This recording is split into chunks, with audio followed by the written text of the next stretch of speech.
Actually, I was out of a job, and I called a temporary agency.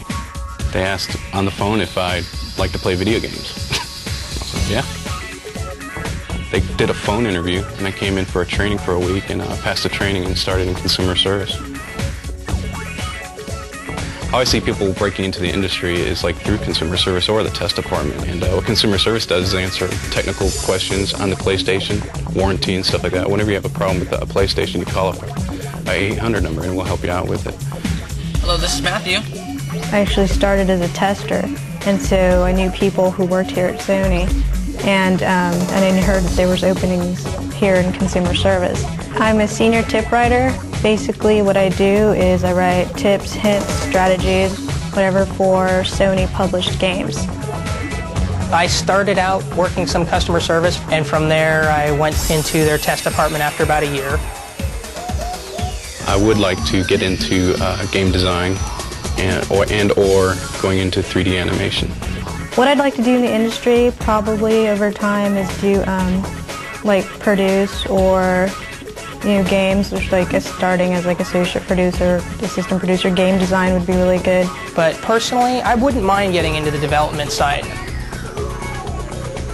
I joined Sony about 3-4 years ago with Dave Jaffe. And the first project we worked on together was Mickey Mania, that was on Traveler's Tales. Since then, Dave and I originally started Twisted Metal 1 together. He went on to complete it. I peeled off and worked on Warhawk. My most recent project is Jetmoto, and I've been exec producing over Jetmoto 2 with Brian Wicklund. I'm somewhat prejudiced against producers who have never been through test, and there's not a lot of them.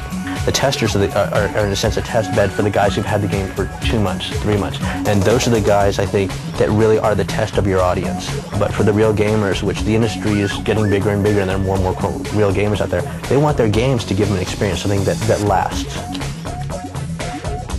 I don't think a sane person would do this. A tester's responsibility is to basically test the functionality of a game.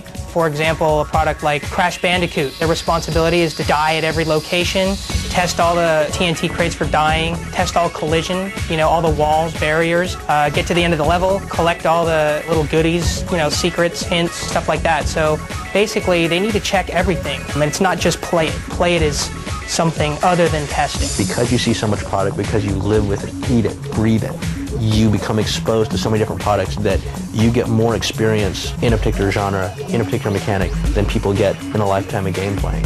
If you have your most hated video game, I would say play it for a month straight. If you can do that and continue to play it regardless, I'd say then, yeah, you can be a first-party tester. Who wouldn't want a job playing video games? Greatest job in the world. Very difficult and challenging. Stressful, rewarding, and I love it. It's the greatest job in the world. More stressful. Awesome. Help me to buy a brand new car. I can't believe they pay me for this.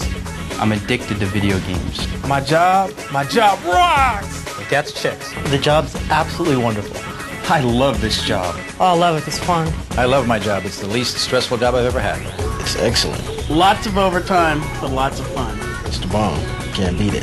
This is the best job I've ever had. So working here got me this game. I think the most that I like about my job is that I get to see games before my friends. I like it a lot. Like it a lot. Most all the jobs start off temporary. Just call a temporary agency. Well, if you want a job from me right now, I'd say send me a resume.